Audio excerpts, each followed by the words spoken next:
Lockdown के time से 2021 की बात कर रही हूँ मैं, जब रमज़ान ईद थी तब से ये हो रहा है। उन्होंने एक मैरिज ब्यूरो को है, एक लेडी हवा आपा करके है, उन्होंने मुझे बुलाया कि बहुत अच्छे इंसान हैं और अच्छी फैमिली है शादी करने के लिए, आप आ जाइए और हम आपका रिश्ता लगा देते हैं और अच्छे लोग हैं।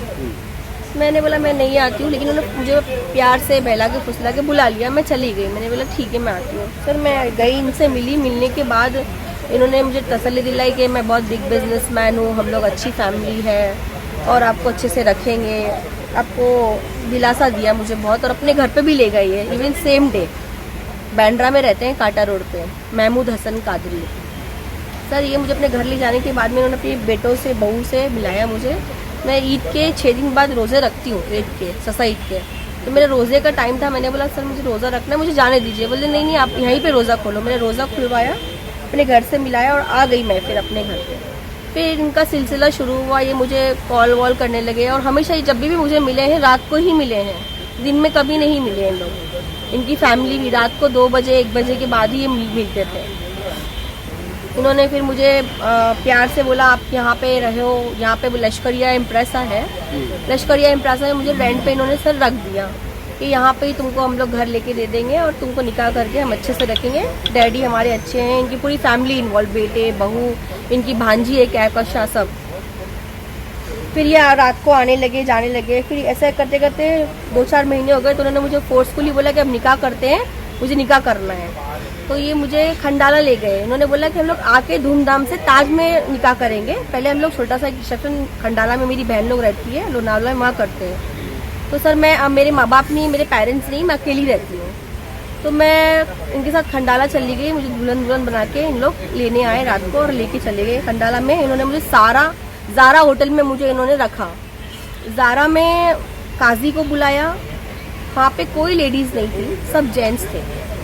रात के 12:30-1 बज रहा था और इन्होंने मेरा निकाह बोले यहाँ पे हो गया, कबूले कबूले बोले। मौलाना ने मुझसे कुछ सवाल जवाब किए और पेपर साइन करा, बोले निकाह हो गया। तो इनके बेटे पोते सब मुझे छोड़ के चले गए। उसके बाद महमूद हसन कादरी ने मेरे साथ में बहुत वाहियात तरीके से फिजिकल किया, बहुत गंदी तरीके से मेरे कपड़े फाड़ दिए। मतलब लाइक मैं नहीं बता सकती। मैंने बोला मेरे को छोड़ दो, मेरे को तकलीफ हो रही है बहुत ज़्यादा। फिर भी उन्होंने मेरे साथ बहुत बुरी तरीके से फिजिकल किया। 3-4-5 घंटे तक फिजिकल करते रहे। फिर उन्होंने मुझे छोड़ा तो मैंने उठ के गई वॉशरूम में, रोते रोते मैंने अपनी नानी को कॉल किया, डॉक्टर को कॉल किया कि मुझे ब्लीडिंग हो रही है, मुझे बहुत तकलीफ हो रही है। डॉक्टर ने मेडिसिन लिख के दी, मेडिसिन भी नहीं दिलाई मुझे इन्होंने। बोले हाँ बाद में दिला दूंगा, सो जा। मैं सो गई। सुबह उठ के मैंने बोला कि मैं ये इतने गंदे से होटल में नहीं रह सकती हूँ। मेरे को फरियाद लेके गए फिर ये लोग, ये मेरे हस्बैंड और मैं फरियाद गए। फिर फरियाद में नेक्स्ट डे जाने के बाद शाम को मुझे दवाई मैंने खुद फ़ोन करके मंगाई, जो कि उन लोग ने बताया है, होटल वालों ने। मैंने मेडिसिन मंगाई थी जो एविडेंस इन्वेस्टिगेशन में पुलिस को मिले हैं। उसके बाद में वहाँ पे भी फिजिकल किया और दवाई खाई मैंने। फिर नेक्स्ट डे हम लोग वहाँ से, जब वो बीमार पड़ गए फिजिकल करते करते, तो मुझे बोले चलो जाते हैं। मैं गाड़ी चला के वहाँ से ऐसी हालत में आई वापस, तो मुझे टॉर्चर करने लगे, बहुत गाली दी, पूरे रास्ते मुझे बहुत टॉर्चर किया। खंडाला से बॉम्बे तक आने तक अपने बेटे को कॉल किया, रहे तो माँ साली को दिखाता हूँ मैं कैसी है क्या है, उसको बताते हैं हम लोग ऐसे करके बहुत गंदे वर्ड यूज़ किए। इनके बेटे गाड़ी भर के आदमी लेके आए बैंड्रा में। मैंने अपना बैग उठाया, मैं दुल्हन बनी हुई थी, मेहंदी वेहंदी लगी थी हाथ में, मुझे निकाहनामा भी नहीं दिया गया और मैं फिर अपना बैग लेके रिक्शा में चली गई। मेरी भी एक सेल्फ रिस्पेक्ट है सर। मैं चली गई। जाने के बाद में लश्करिया में जब मेरे को वॉचमैन ने सबने देखा कि मैडम दुल्हन बनी हुई गई थी लेकिन रिक्शा में आई है, सब पूछने लगे क्या हो गया मैडम। मैंने कुछ बोला नहीं, रोते रोते मैं घर आ गई। घर आने के बाद में मैंने, मेरे मुँह बोले भाई वगैरह बोले हो जाता है आपस में झगड़ा जाना तो माफ़ कर दो। उनको लगा निकाह हो गया है, निकाहनामा मुझे नहीं दिया था इन्होंने। उसके बाद में मैंने फ़ोन किया, क्या आप आ नहीं रहे, निकाह नहीं कर रहे? हाँ आ जाऊँगा। फ़ोन रख दिया इन्होंने। 2 दिन तक मेरा फ़ोन नहीं उठाया। फिर 2 दिन के बाद इनका फ़ोन आया, 4 दिन के बाद में, तो ठीक है अच्छी है मैं आ रहा हूँ, रात को 2 बजे। मैंने बोला हाँ आ जाइए। मुझे लगा शायद शादी की बात करेंगे या उन्होंने बोला था 5 स्टार में निकाह करेंगे, फैमिली को बुलाएंगे, तो मुझे लगा आए। फिर वो रात को आए, फिर उन्होंने मेरे साथ पूरी रात फिजिकल किया बहुत बुरी तरह से। डिल्डो विल्डो लेके आते थे और बहुत बाइट वगैरह करते थे बॉडी के ऊपर मेरी। मैंने उनको बोला कि अब शादी कर लीजिए, आपने तो मुझे बोला था कि मैं निकाह करूंगा। तो मुझे बोला उन्होंने कि हाँ तू भाग रही है क्या, कर लूँगा ना मैं शादी तेरे से, मेरा बिजनेस में बिजी हूँ मैं। ऐसे करते करते 2-3 महीने हो गए। उन्होंने 2-3 महीने तक मुझे बहुत बुरी तरीके से यूज़ किया। और एक दिन जब मुझे ज़्यादा ब्लीडिंग होने लगी तो मेरे नीचे बिल्डिंग में लश्करिया में लोग नेबर्स रहते हैं मेरी फ्रेंड आई ऊपर, उन्होंने बोला आपकी वाइफ को बहुत तकलीफ़ हो रही है, उसको एडमिट करना है हॉस्पिटल में, आप आ जाइए। तो उसने उसको बोला हाँ ठीक है आप इसको एडमिट कर दो, मैं बांद्रा में मैं नहीं आ सकता हूँ। तो मेरी फ्रेंड ने बोला कि आप तो बांद्रा में ही है ना, हस्बैंड तो आप आ सकते हैं। नहीं आए वो, फिर वो हस्बैंड वाइफ मुझे एडमिट करके आए हॉस्पिटल में। नेक्स्ट डे भी वही लोग मुझे लेके आए, उन लोग ही खाना लेके आए थे मेरे लिए। उसके बाद में मैं घर में मुझे कैद करके रख दिया इन लोग ने 3-4 महीने तक। घर से बाहर निकलेगी तो जो गोली मरवा देंगे, भाई लोग से ये करेंगे, तो हम लोग के खिलाफ कुछ करके दिखा। मुझे बहुत डराना धमकाना, गंदी गंदी गाली देना। इनके बेटे हमारे घर पे आके तेरे हाथ पैर काट डालेंगे साली, तेरे को पता नहीं हम लोग क्या है, डी कंपनी टच है।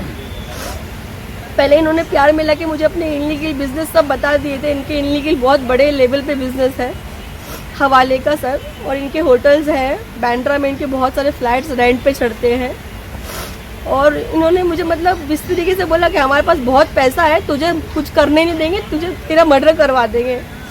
और इतनी गंदी गंदी गाली देते थे सर मुझे, जैसे मैं नीचे उतरती थी ना, मतलब मत पूछो। मेरी BMW का एक्सीडेंट करवा दिया गया। जब मैं FIR करने के लिए गई पुलिस स्टेशन तो मेरे FIR भी नहीं ली पुलिस वालों ने। हाँ बोले हम लोग देखते हैं बाद में। फिर मैं मेरे मुँह बोले भाई हैं उनके पास गई तो वो मुझे दिलीप वळसे पाटिल हमारे मिनिस्टर के पास लेके गए। दिलीप वळसे पाटिल सर के पास जब मैं गई सब एविडेंस लेके कि ये यूज़ करते थे और मेरी मतलब लाइक मेरी कंडीशन बहुत ख़राब हो गई है, मेरी हेल्थ भी बहुत ख़राब हो गई है सर।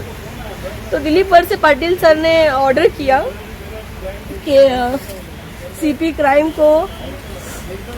ब्रांच को सबको कि FIR ली जाए इसके ऊपर। 1 सेकेंड, हाँ दिखाती ना सर किधर।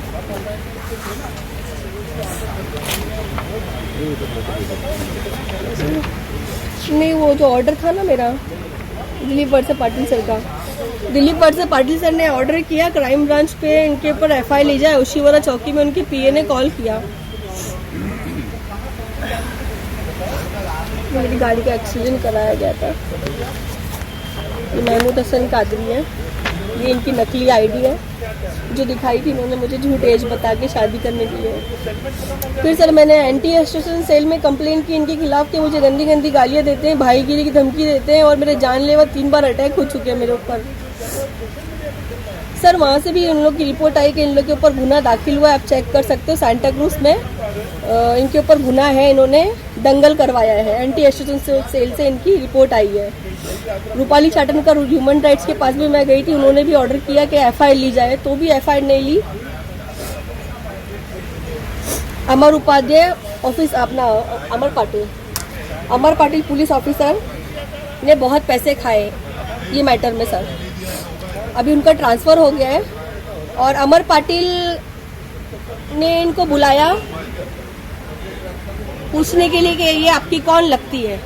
तो मेरे हस्बैंड आए, उनके बच्चे आए फाहिद फरहाद, और वो बोले ये तो मेरे डैडी की कीप है। मेरे हस्बैंड को पूछा ये कौन है, तो बोलते मेरी हाई तो मेरी रखेल है, उन्होंने बोला। तो मैंने बोली या अल्लाह मेरे साथ इतना बड़ा इन लोगों ने धोखा किया है जो अच्छा नहीं है। फिर हज उम्रा पे लेके जाएंगे बोल के मेरे हाथ जला दिए, तब भी मैंने बर्दाश्त किया कि चलो उम्रा पे लेके जाएंगे कोई बात नहीं। फिर बातें बोलते पागल है, कहते को कौन उम्रा पे लेके, मेरी स्किन खराब कर दी जो वो सही नहीं हो सकती है। क्या चीज़ से जलाया था? ये पहले मैं लेज़र ट्रीटमेंट करने गई थी, फिर लेज़र से नहीं निकला तो बोले, मेरे हस्बैंड ने बोला क्या नहीं निकला, वो कैंडल लेके आया और कैंडल से उन्होंने पूरा मेरे चटके, ये जख्म हरे थे मेरे, उसके ऊपर उन्होंने पूरा जला दिया मेरे, मोमबत्ती से चटका देके तो पूरा जला। जब वो जला रहे थे तो उस रात बहुत झगड़ा हुआ होगा। उस रात झगड़ा हुआ था, सबको फोन कर रहे हैं और लश्करिया के फ्लैट बड़े हैं तो आवाज़ बाहर जाती नहीं है, तो सबको फ़ोन करके बोल रहे हैं इस साली को बराबर करना, इसके हाथ पर काट देने, बहुत उछलती है ये, इसको अपन मार डालेंगे। अपने होटल पे ले जाके, इनके नासिक पूना में होटल्स है हाईवे पे, वहाँ पे ले जाके इसको दफन ही कर देंगे। ये कौन सी डेट की बात है? मतलब ये जब जलाया, ये पहली वियर्ड घटना थी। हाँ। इसके पहले जलाने वाला, पहले वो फिजिकल तो मेरे साथ करते ही थे सर, तो मैं इसलिए मतलब मेरे इनोसेंट, मेरे से जो निकाह हो गया है तो शायद मेरे ये सही हो जाएंगे, अब सही हो जाएंगे, ठीक हो जाएंगे। मैंने कुछ नहीं बोला, डर के हमारे इतना टॉर्चर करते थे मुझे मेंटली फिजिकली बाहर, और मैं सर जिम वगैरह वर्कआउट कर रही थी, मुझे वो भी बंद करवा दिया गया। शादी के बाद मुझे इतना टॉर्चर किया कि तू घर से नीचे उतरेगी तेरी टांगे काट देंगे 100 लड़के, और वाकई में लश्करिया के नीचे लड़के खड़े रहते थे। हाथ में जो जलाने का वाकया है वो कितनी देर तक चला ये पूरा ड्रामा, और आप क्या ये 4 घंटा चला है सर। हाँ, क्या क्या हुआ था? मुझे ये थोड़ा जब लास्ट ये आए थे ना मार्च में, हाँ, मार्च के पहले ही आए थे, अप्रैल में, हाँ, मार्च में, हाँ अप्रैल में, फरवरी में इन्होंने मेरे को टॉर्चर करना बहुत ज़्यादा स्टार्ट किया, ये टैटू के ऊपर से। और ये अब स्किन मेरी सही नहीं हो सकती है, ये ऐसे ही रहेगी एज इट इज। तो सबसे पहले उन्होंने कहा कि लेजर ट्रीटमेंट हाँ, करवाएं। लेजर करो। हाँ। लेजर के बाद में जब ये नहीं निकला, रहे क्या पैसे बर्बाद कर रही है। पैसे उन्होंने दिए थे लेजर ट्रीटमेंट? हाँ, कुछ 4-5 हज़ार दिए थे। उसके बाद उन्होंने जो वो कैंडल से जलाए ना, तो जख्म मेरे लेजर के बाद पोज ओपन हो जाते हैं, तो वो पूरे पोज ओपन थे, उस पर उन्होंने पूरा मेरे हाथ से, मेरे रिपोर्ट्स में, मेरे मेडिकल रिपोर्ट्स में भी आया हुआ है। तो किसने उनको बोला कैंडल से ये चला जाएगा था? नहीं, वो पता नहीं कैसी कैसी हरकतें करते थे, मुझे तो पता नहीं। पूरी रात मतलब उनके बारे में जितना मैं बोलना चाहूंगी ना, अगर मैं बोल भी नहीं पाऊंगी, इतना गंदी तरीके से वो बात करते थे। उन्होंने जलाया, और वो जो हवा आपा है जो शादी मैरिज ब्यूरो में जिसने मुझे इनसे मिलाया था, उसको फोन लगाया, इसको बराबर करना है, अपने बेटे को बोल रहे हैं सबको फोन करके इसको बराबर करना है, इसको दिखाते हैं हम लोग कितने पहुंचे हुए हैं। भाई कल्ला के भाई लोग से इसको गोली मरवाएंगे। बहुत गंदी गाली देके बोला, भाई कल्ला के भाई लोग उसको नीचे गोली मरवाते साली को। बहुत मतलब बहुत बुरा बोला गया है। तो मैंने सोचा कि मैं अकेली हूँ, मेरे माँ बाप भी नहीं, मैं किसको बोलूँगी। टॉर्चर हो गई, बहुत टॉर्चर हो गई, डिप्रेशन में चली गई। बिल्डिंग में भी मेरे को सब बुलाते थे, तो बिल्डिंग वाले भी बोलते थे बेचारी के साथ बहुत गलत हुआ है। घर में रहती हूँ, नीचे भी उतरती थी तो नीचे क्यों उतरी। बिल्डिंग वालों ने भी स्टेटमेंट दिया हुआ है, वॉचमैन ने, गार्ड्स ने। इन लोग रातों को उनके बेटे इनको छोड़ने आते थे, महमूद हसन कादरी को फिजिकल करने के लिए। रात को 1 बजे 2 बजे इनके बेटे, बड़े बेटे, पोते, सब लोग। एक दिन ये फिजिकल कर रहे थे तो इनके पोते आए, तो बोलते ऐसे बिना कपड़े ही चलो, मेरे पोते आए दरवाजा खोलने। इस तरीके से बात करते थे। हमारी फैमिली ऐसे कभी तुमने देखा भी है कि ऐसी फैमिली इस तरीके से बात करते हैं महमूद हसन कादरी। और इन लोग पैसे के दोस्त बहुत ज़्यादा जमाते हैं। और जब मैंने एफआईआर के लिए जब नहीं ली गई, इनको ये चले गए, इन्वेस्टिगेशन भी नहीं हुआ, इनका स्टेटमेंट भी नहीं लिया गया। अमर पाटिल ने क्या किया, जब मेरे एविडेंस जो थे, डिल्डोज एंड ऑल जो भी थे, वो सब इनके सामने रख दिए टेबल पे, और पैसे ले लिए अमर पाटिल ने, और मुझे भेज दिया गया कि हम बाद में नेक्स्ट डे इनका। तो आपके सारे सबूत जो थे वो इनको दिखा दिए फर्स्ट डे। आपने फोटो वीडियो भी नहीं लिए थे उस सबूत के? नहीं, मैंने अब जी, अब एफआईआर करते हैं तो हम लोग एविडेंस देते हैं ना। हाँ। जो इन लोगों ने मेरे साथ में किया है, वो एविडेंस मैंने जब सामने इनको दे दिए थे, तो इनको ऑफिसर को कोर्ट में जमा करने की जगह क्रिमिनल्स को क्यों दिखा रहे हैं? मेरे को तो ये समझ में नहीं आ रहा है। क्रिमिनल्स को दिखाया गया ये सब चीजें। कायनात कोई और वियर्ड चीज, जैसे आपने कहा टॉयज यूज करते थे? टैबलेट्स खिलाते थे, नीम की टैबलेट्स। और मुझे एक आयुर्वेदिक सिरप बोलते थे कि बहुत अच्छी सिरप है, तंदुरुस्त रहोगी, ब्लैक कलर की। वो सिरप उन्होंने मुझे बहुत पिलाई है, ब्लैक कलर की, बहुत कड़वी सी रहती थी, पता नहीं। बोले हम लोग आयुर्वेदिक का अच्छा काम करते हैं। इनकी भाई कल्ला में बहुत सारी शॉप्स है, उनकी बहुत इनलीगल प्रॉपर्टीज है, और सरकार को टैक्स ये भरते नहीं है, पूरी फैमिली मिलके। छोटी छोटी डायरी में करोड़ों के ट्रांजेक्शंस करते हैं। इनके डायरीज में करोड़ों के ट्रांजेक्शंस होते हैं। बोले हमें कोई पकड़ नहीं सकता। इनकी इनलीगल आईडीज है, ये आईडीज पे, ये एक आईडीज पे इनकी दूसरी आईडी भी, इनके बेटों की भी आईडीज नकली है। ओके। कहना, जब आपको पता था, एक चीज और मैं जानना चाहूँगा कि इनकी एक शादी है, इन्होंने बता दी थी कि मेरी पहली शादी हो चुकी है। हाँ। तो आप बॉलीवुड में काम करती हैं, और आज समय ऐसा नहीं है कि वो जो पहले वाली बात थी कि 4 शादियां लीगली हैं। आज हर औरत चाहती कि उनका पति उनके साथ रहे और अकेली शादी हो। तो अच्छा करियर था, आपने जब समझ लिया था कि इनकी शादी हो चुकी थी क्यों हाँ किया? मेरे साथ में सर, मेरे साथ एक पास था मेरा, जो मैं पास से गुजरी भी नहीं थी। मैंने इनको बोला कि देखिए अभी मैं शादी नहीं कर सकती, मुझे थोड़ा टाइम चाहिए। पर फिर भी ये बोले नहीं नहीं, मैं तुम्हें छोड़ नहीं सकता, मुझे तुम चाहिए, तुमसे ही निकाह करना है, मैं तुमसे प्यार करता हूँ। इनकी फैमिली, इनके बच्चे, इनके पोते, इनकी ये भांजी, सब लोगों ने मुझे बहुत प्रेशर किया कि शादी करो, बहुत अच्छे हैं, बहुत अच्छे हैं, नमाजी परहेजगार है, तुम्हें धोखा नहीं देंगे। अच्छा, और एक बात, जब मैं नई नई इनसे मिली थी तो मैं ये अपना दिवाली, होली वगैरह पे मैं त्योहारों पे जाती हूँ, बिकॉज मैं एक सेलिब्रिटी हूँ और मैं सब त्यौहार मनाती हूँ, मैं अपनी भारत की बेटी हूँ। तो मैंने वो टीका लगाया हुआ था, तो ये आए पता नहीं कहाँ से रात को, तो मैं बाहर से, नीचे बिल्डिंग में फंक्शन था हमारे, तो वहाँ से आई, तो टीका मेरे इन्होंने ना बहुत ज़ोर से सर रब करके पोंछ दिया। ये पागल है क्या? मेरा पूरा माथा छिल गया था सर। बोलते पागल है क्या तू, ये सब लगा रही है, हिंदू बन रही है, ये सब क्या है सर? ओके। जब आपको पता चला कि उनके बहू बेटे भी हैं, मतलब ये बात भी पहले उन्होंने नहीं बताई थी ना, कब पता चला कि बहू बेटे बताई थी? और मुझे इन्होंने, देखिए उन्होंने मुझे अपने सबसे छोटे बेटे से मिलाया था, उसकी एज इतनी नहीं थी, उसकी एज इतनी 40 थी ना, फरहद की, फाहिद की। तो मुझे वो आपको कभी अजीब नहीं लगा जब बार बार फोन हो रहा था, आपको बुला रहे थे, वहाँ बैंड्रा ले गए थे पहली बार में? मुझे सर ऐसा लगा कि अच्छी फैमिली है, पूरी बिल्डिंग इनकी है, फिर इन्होंने कंस्ट्रक्शन किया, वो सामने बिल्डिंग भी इनकी है। तो मुझे देखिए किसी के चेहरे पे तो लिखा नहीं, तो कौन कैसा है, मुझे लगा ये अच्छे होंगे। और इन्होंने मुझे मतलब फाइंड आउट करके बुलाया। ऐसे कितनी लड़कियों को इन्होंने फाइंड आउट करके बुला के उनकी लाइफ खराब की होगी सर। जो लड़की आवाज नहीं उठा सकती। आपने जांच पड़ताल अपनी तरफ से की नहीं थी? सर, मेरे कोई है नहीं, तो मैं कैसे करूं? लेकिन ये होता है ना, हम शादी जिसको कर रहे हैं थोड़ा जाने समझे। सर मुझे इन्होंने अपने पहले खुद ही घर पे ले गए और मुझे इन्हें ट्रस्ट दिलाया कि ये देखो मेरी फैमिली है। तो फिर इसके बाद अब जब कोई अगर अपने घर पे लेके जाएगा तो उसके आगे क्या जांच पड़ताल करनी चाहिए? आप कब से जुड़े हो? उनको अभी मैटर इन्होंने जो क्वेश्चन के लिए डाला है, कल उसकी डेट है हाईकोर्ट में। तो तैयारियां कितनी है सर आपकी? तैयारियाँ पूरी है हमारी। उन्होंने FIR क्वैश करने के लिए डाला हुआ है। ये स्टेज पे, क्रूशियल स्टेज ऑफ इन्वेस्टिगेशन पे FIR तो क्वैश होगी नहीं, सीरियस सेक्शंस हैं, चार्जशीट भी फाइल होनी है, बहुत सारी इश्यूज़ हैं तो कोर्ट के सामने रखने हैं, और बहुत सारी चीज़ें जो अभी इन्वेस्टिगेशन होके अभी बाहर आ रही हैं, सारी चीज़ें हम कोर्ट के सामने रखेंगे। और FIR दोनों माँ बेटी, ये हक शहनाज है, ये उमेरा इसकी बेटी। सो गाड़ी गिफ्ट की है उनके बेटे ने मुझे गालियाँ देने के लिए, रोड पे चलते हुए गंदी गंदी मुझे रोड पे उन्होंने गालियाँ दी हैं। और लड़के हायर करके, ये क्या, ये दोनों कौन है रिश्ते में आप? मेरे रिश्ते में कोई भी नहीं है ये ऐसे ही नॉर्मली बोली मैं NGO क्यों, ऐसे ही मेरे पास आई, मेरे से सारे एविडेंस लिए, उनसे मिली, उनके साथ मिलके मुझे गालियाँ दी गई है, धमकी दी गई, तेरे घर में घुस के तो नंगी करके मारेंगे। ये हक शहनाज और ये उमेरा इसकी बेटी। उसको गाड़ी गिफ्ट की है फरहाद ने मुझे मारने और गाली देने के लिए। और ये इनकी भांजी है कहकशा, जिन्होंने मुझे फंसा के शादी करवाई है। इनकी रिकॉर्डिंग भी है, जो टैक्स बचाते हैं, ये करते हैं, ये खुद बोल रही हैं अपने मुंह से।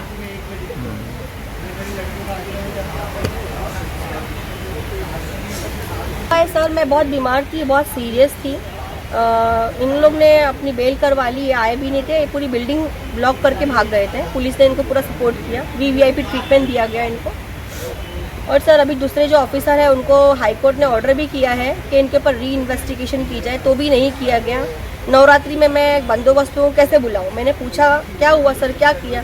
अरे नहीं नहीं बोले मैं बंदोबस्त पे हूँ, तो कैसे बुलाऊँ? जब ऑर्डर, हाईकोर्ट का ऑर्डर है तो भी आप हाईकोर्ट का ऑर्डर नहीं मान रहे। हाईकोर्ट को मैं तहे दिल से बहुत शुक्रिया करना चाहती हूँ, क्योंकि जब ये मुझे प्रेशराइज करके केस विड्रॉ करा रहे थे और ये बोल के कि ये केस विड्रॉ कर रहे, तुमको हम रख रहे हैं, 2 लाख रुपए महीना तुमको देंगे, ऐसा बोल के ये मुझे ऐसा बोल के केस विड्रॉ करा रहे थे। और वहाँ पे ही शबाना सैयद जो इनकी भांजी है, लॉयर है, उसने मुझे बहुत गालियाँ दी है। कोर्ट में भी, कोर्ट के बाहर टॉर्चर करके देखो अंदर कराएंगे, ये करेंगे, केस में फंसाएंगे तुझे, वो करेंगे, तुझे छोड़ेंगे नहीं हम, ऐसा करके मुझे बहुत टॉर्चर किया गया शबाना सैयद ने। और शबाना सैयद खुद अपने मुंह से हाईकोर्ट में खड़े होकर बोल रही है मैडम ये यहाँ रहती नहीं, इसको निकाल दो, ये भोपाल में रहती है, केस विड्रॉ कर दो, जल्द से जल्द केस विड्रॉ किया जाए और इसको खुला भी चाहिए। खुद ही सच बोल रही है, खुद ही झूठ बोल रही है। तो मैं जज के सामने, ऑर्डर के सामने, हाईकोर्ट के सामने सब कुछ सच आ गया। जब सच आ गया तो फिर मेरे से सवाल किया गया, तो फिर मैंने रो रो के जो मेरे साथ हुआ क्राइम मैंने सब बोल दिया। मुझे पुलिस प्रोटेक्शन दी गई है हाई कोर्ट से, और उसके लिए मैं तहे दिल से शुक्रिया करती हूँ हाई कोर्ट का भी। और मैंने मोदी जी को भी मैंने मेल किया, सबको मेल किया कि मुंबई जैसे शहर में ऐसा क्राइम सर नहीं होना चाहिए, ऐसे लोगों के ऊपर कड़ी से कड़ी कार्रवाई होनी चाहिए। और बाकी सर देख रहे हैं, सर बताएंगे आपको।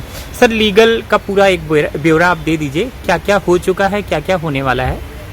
इनफैक्ट पहले इन्होंने ओशिवारा पुलिस स्टेशन को अप्रोच किया था, ओरल कंप्लेंट दी थी जो रजिस्टर नहीं की। उसके बाद इन्होंने रिटन कंप्लेंट दिया ओशिवारा पुलिस स्टेशन को, तो भी कोई एक्शन नहीं लिया गया। तो इन्होंने मतलब हम लोगों ने सुपीरियर अथॉरिटीज़ को अप्रोच किया, इंक्लूडिंग वुमन कमीशन और दिलीप बल्सेस पाटिल साहब जो भी हैं।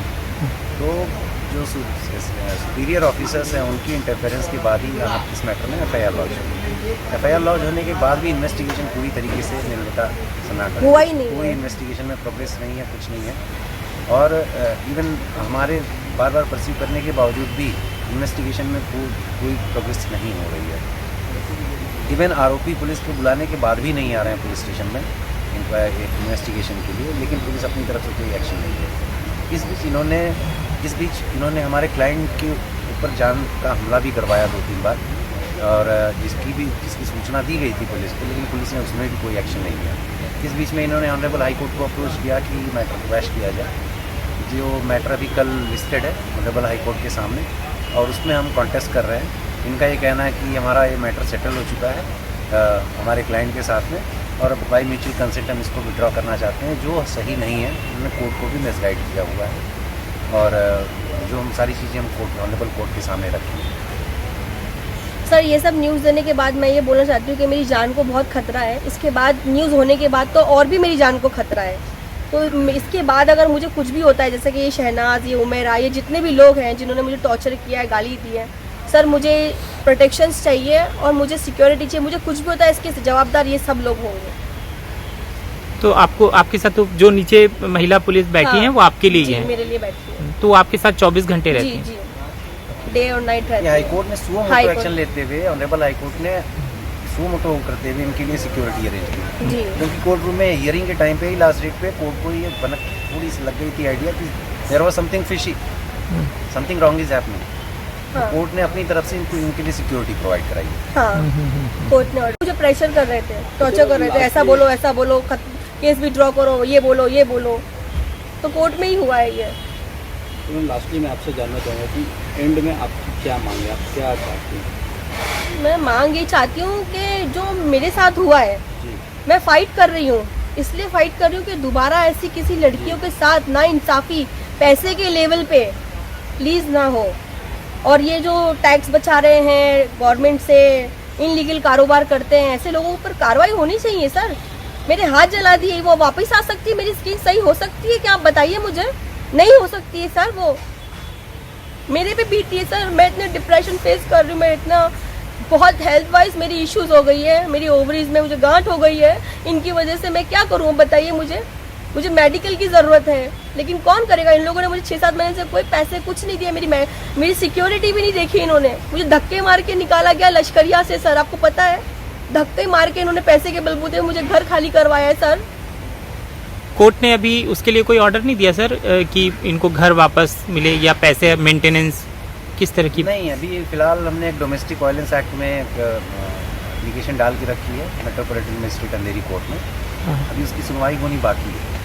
तो एक इंटरिम जो मेंटेनेंस होता है एक वाइफ होने के नाते वो क्या दिया जाना चाहिए, तो वो हम कोर्ट के सामने वो करेंगे, पे करेंगे। ऑलरेडी हमने DV में हमने कंप्लेंट फाइल करके रखी है। कौन कौन सी धाराएं लगी हैं सर, मतलब कौन कौन सी धारा पे कंप्लेन हुआ है?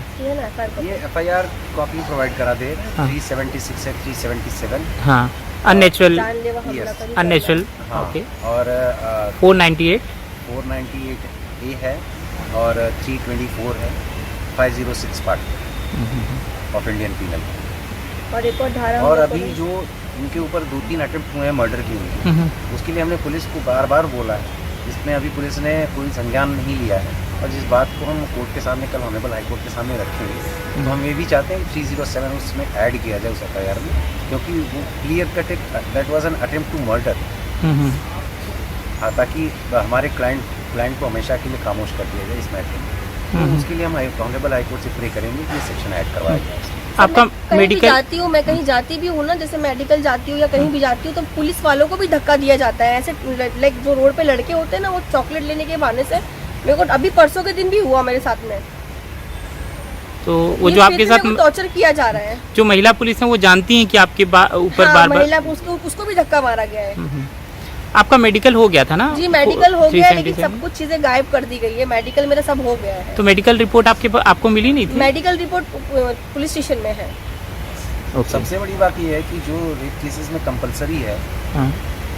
164 में स्टेटमेंट प्रोसिक्यूटर्स का स्टेट के सामने, सेक्शन 164 ऑफ सीआरपीसी में मैंडेटरी है कि रेप केसेस में एफआईआर होने के बाद कंसर्न मजिस्ट्रेट के सामने लड़की का बयान करवाना चाहिए। वो स्टेटमेंट भी अभी तक पुलिस ने नहीं करवाया, 5 महीना बीत जाने के बाद। ये बहुत सारी चीज़ें हैं जो हम कोर्ट के सामने रखेंगे। तो हियरिंग होगी कोर्ट में, कोर्ट के सामने सारी चीज़ें रखेंगे और उसके बाद आगे क्या एक्शन लेना है इसमें, हम लोग उसमें आगे एक्शन लेंगे।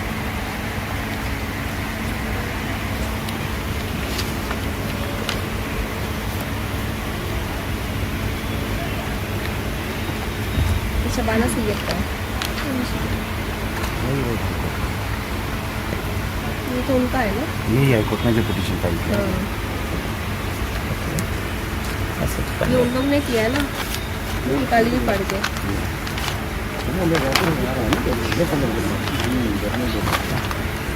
ये उन लोगों को फाइल है सर। उन्होंने पिटीशन फाइल किया है, एफआईआर कॉपी तो है इसमें। एफआईआर कॉपी दिखा दी है ना? एफआईआर दिखाऊँ आपको? मोहम्मद हसन कादरी। पलट के जाइएगा।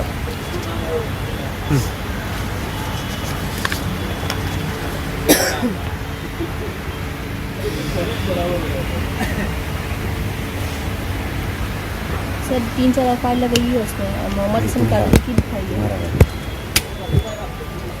नहीं, इस पहले की भी उन्होंने ऐड की है ना, पहले की एफआईआर।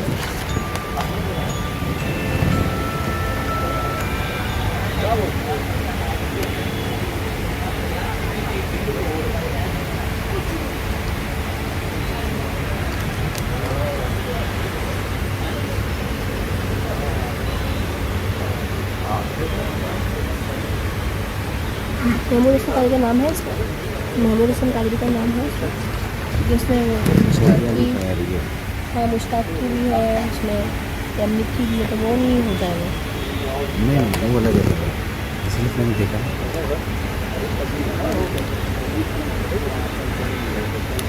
इधर आ जाइए, गर्मी लग रही होगी, फैन के पास आइए।